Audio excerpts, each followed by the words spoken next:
नमस्कार मित्रों, मैं Chandrashekhar Birthare CSB film acting academy Indore से आपका स्वागत करता हूं, अभिनंदन करता हूं।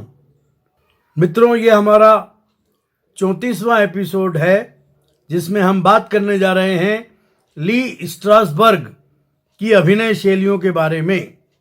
अब ये ली स्ट्रासबर्ग कौन थे, इसके बारे में मैं अभी आपको बताता हूं।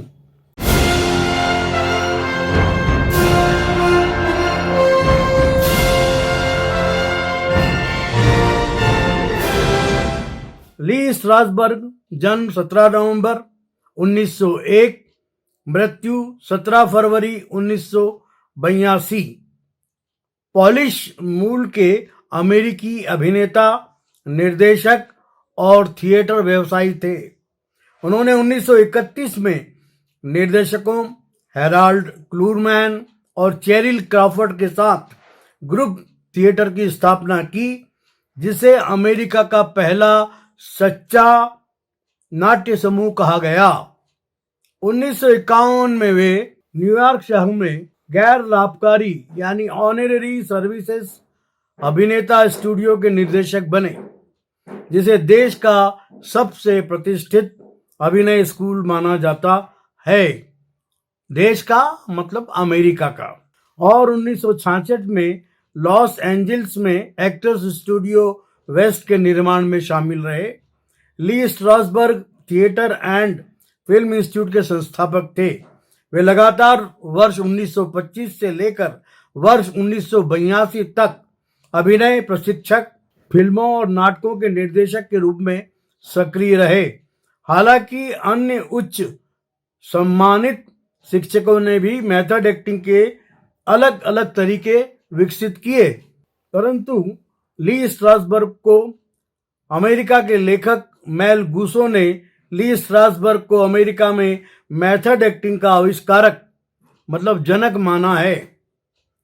1920 के दशक से लेकर 1982 में उनकी मृत्यु तक उन्होंने अमेरिकी थिएटर और फिल्म में प्रदर्शन पे अपने अभिनय तकनीक का गहरा प्रभाव छोड़ा और अभिनय की कला में क्रांति ला दी थी।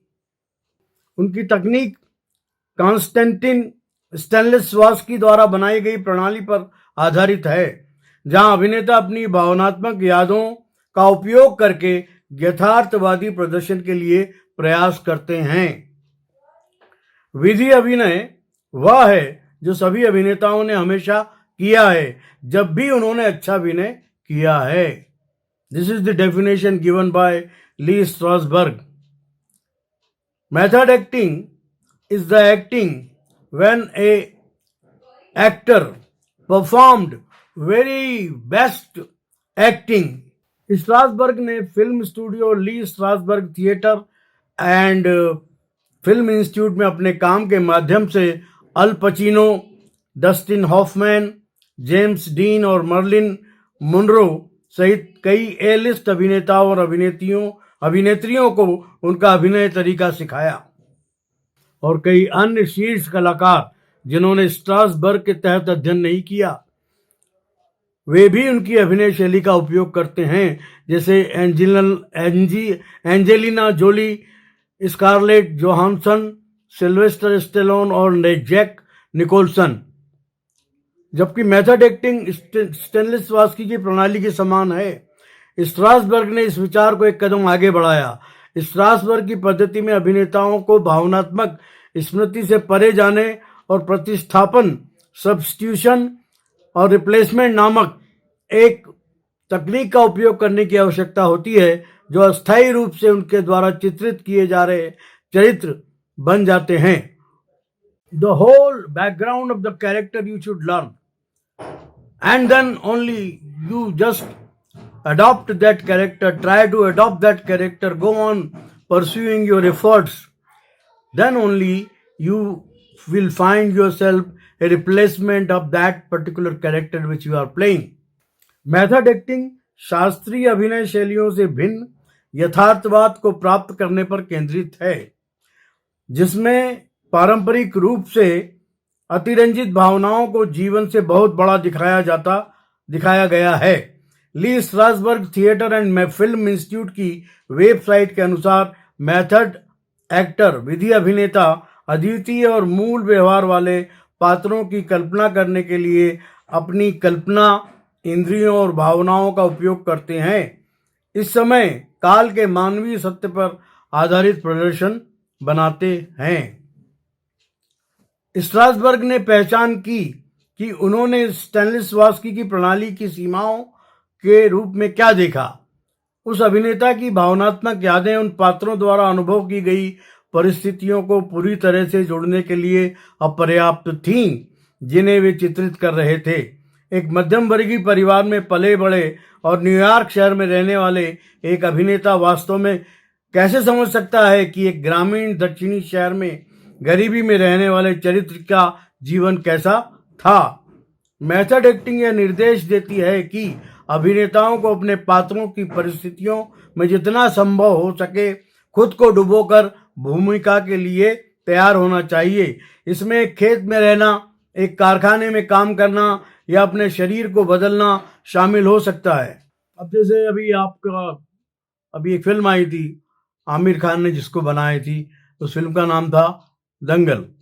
दंगल में आमिर खान ने इतना वजन पुट ऑन किया था, बहुत ज़्यादा एक पहलवान जो पहलवानी छोड़ चुका है और अब शादी वादी करके सेटल हो चुका है, और उसके बाद वो कैसा हो जाता है एक पहलवान, तो उसने कम से कम 40-50 किलो वजन बढ़ाया। इसी तरह एक और फिल्म है बॉलीवुड में जो बनी है, जिसमें वो एक कैदी पाकिस्तान में कैद हुए व्यक्ति का पर फिल्म बनाई गई थी। तो उसमें वो जो व्यक्ति था वो जिसने रोल प्ले किया था, तो मेथड एक्टिंग में आप बुरी तरह कैरेक्टर में डूब गए, इन्वॉल्व हो गए, और फिर वो जो आपका शरीर या आपका मानसिक स्तर या अवचेतन पूरी तरह से वो चरित्र हावी हो गया, तो उससे लौटने में बड़ी मुश्किल आती है। इसीलिए कहते हैं ना कि आप ध्यान लगाते हैं और ध्यान लगाने के बाद अगर आप ध्यान में इतने गहरे उतर गए और आप लौट नहीं पाए तो इसलिए बोला जाता है कि मेडिटेशन जो करना चाहिए वो किसी कुशलता पूर्वक, जिसको ज्ञान हो पूरा, उसके साथ करनी चाहिए। उन अभिनेताओं के बारे में कई कहानियां बताई गई जिन्होंने अपनी भूमिकाएं चरम सीमा तक निभाई, अपनी भूमिकाओं से बाहर कदम रखने से इनकार कर दिया, तब भी जब कैमरे नहीं चल रहे थे। अभिनेताओं के कुछ प्रसिद्ध उदाहरणों में उनके पात्रों को समझने के लिए बहुत अधिक प्रयास करना शामिल है। अभिनेता डैनियल डे लुइस का अभिनय के तरीके के प्रति लगाव पौराणिक है, मतलब ऐतिहासिक है।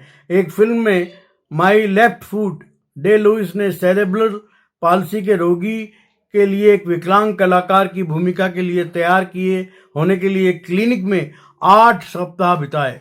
सेट पर उन्होंने व्हील चेयर का इस्तेमाल किया, दृश्यों के बीच शारीरिक रूप से इधर उधर ले जाया गया और उनकी भूमिका को बेहतर ढंग से पहचानने में मदद करने के लिए उन्हें चम्मच से बंद कैमरा दिया गया। रोमन पोलांस्की के द पियानिस्ट में क्षीण चरित्र को चित्रित करने के लिए एड्रियन ब्रॉडी ने 6 सप्ताह में 30 पाउंड कम किए।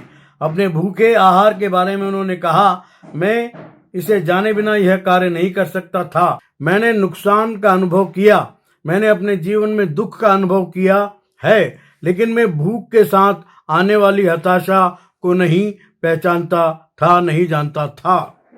द डार्क नाइट में द जोकर के रूप में अपनी भूमिका की तैयारी के लिए हीथ लेजर ने फिल्मांकन से पहले 1 महीने के लिए लंदन के एक होटल के कमरे में खुद को बंद कर लिया और निर्माण के दौरान उन्होंने चरित्र से बाहर निकलने से इनकार कर दिया, किसी को भी अनदेखा कर दिया जिसने उनसे भूमिका के बाहर बात करने की कोशिश की थी। फिल्म की शूटिंग के बाद ड्रग ओवरडोज से लेजर की मौत हो गई। अभिनेत्री टिप्पी हैड्रिन अल्फ्रेड हिचकॉक की दी बर्ड्स में अपनी भूमिका की तैयारी में अपने चेहरे पर जीवित पक्षियों को फेंकते हुए स्टेज, मतलब उसका चेहरा जो है घावों से भर जाता था, जिससे वह घायल और भयभीत हो जाती थी। यह कथित तौर पर हिचकॉक का विचार था, न कि हैड्रिन का। डस्टिन हॉफमैन मैराथन मैन में अपनी नींद से वंचित चरित्र बेबे लेवी को अधिक सटीक रूप से चित्रित करने के लिए कथित तौर पर फिल्मांकन से पहले के दिनों तक जागते रहे। कथित तौर पर इसने उनके सह कलाकार लॉरेंस ओलिवियर को इस तर्ज पर कुछ कहने के लिए प्रेरित किया, अभिनय की कोशिश क्यों नहीं की, यह बहुत आसान है। स्ट्रासबर्ग की अभिनय शैली का उपयोग करने वाले फिल्मी सितारों की सूची दशकों से बढ़ती जा रही है। उनका दावा है कि इस प्रकार की तैयारी से उन्हें असाधारण प्रदर्शन करने में मदद मिलती है और उनके पास इसे साबित करने के लिए ऑस्कर है। तो मित्रों, ली स्ट्रासबर्ग पर उनके द्वारा कही गई बातों पर आधारित ये था हमारा 34वां एपिसोड के पहला भाग, 34वें एपिसोड का पहला भाग। इसे हम यहीं समाप्त करते हैं और ली स्ट्रासबर्ग के अभिनय पद्धति के बारे में हम और बात करेंगे हमारे एपिसोड नंबर 34 के दूसरे भाग में। तो मित्रों, तब तक के लिए मैं चंद्रशेखर बिरसरे आपसे विदा लेता हूं। आपको बहुत बहुत धन्यवाद।